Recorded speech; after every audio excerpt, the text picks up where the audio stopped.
റിലീസിന്റെ first ഷോയ്ക്ക് തന്നെ ഉണ്ടാവും, ഞാനുണ്ടാവും. അപ്പോൾ വേറൊരു കാര്യം ചോദിച്ചത്, ഇപ്പോൾ ബിഗ് ബോസ് വീണ്ടും സ്റ്റാർട്ട് ചെയ്യാൻ പോവാണ്. അതെ അതെ അതെ അപ്പോൾ ആ ഒരു എക്സൈറ്റ്മെന്റ് ഒക്കെ എന്താണ് ബിഗ് ബോസ്? എല്ലാ വർഷത്തും അടിപൊളിയാവുമെന്ന് വിചാരിക്കുന്നു. ആരൊക്കെയാണ് വരുന്നതെന്ന് എനിക്ക് അറിയത്തില്ല. എനിക്കൊന്നും ഫൈനൽ ലിസ്റ്റ് ആയിട്ടുണ്ടാവില്ല. അനൗൺസ് ചെയ്തിട്ടില്ല. അപ്പോൾ എന്തായാലും ഞാൻ നിങ്ങളെ പോലെ വെയിറ്റിംഗ് ആണ്. നല്ല അടിപൊളിയാവുമെന്ന് വിചാരിക്കുന്നു. ഇതിനെ എല്ലാ വർഷവും അടിപൊളിയാവും. കാണാറുണ്ടോ? എപ്പിസോഡ് കാണാറുണ്ടോ? അതായത് ഞാൻ ഫ്രീ ടൈമിലൊക്കെ കാണുന്നുണ്ട്. എനിക്ക് ഭയങ്കര ഇഷ്ടമാണ്. കാരണം ഞാൻ ഉണ്ടായിരുന്നല്ലോ ബിഗ് ബോസിൽ. അപ്പോൾ നമുക്ക് ഓരോ എപ്പിസോഡ് വരുമ്പോഴും ആ ഓരോ ഓർമ്മകൾ നമുക്ക് വരുന്നത്.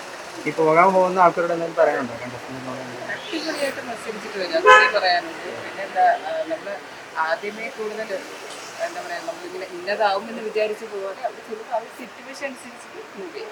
എക്സ്പീരിയൻസ് എന്നോർത്ത് പറയുന്നതാണ്. അപ്പോൾ എന്തായാലും വളരെ താങ്ക് യു.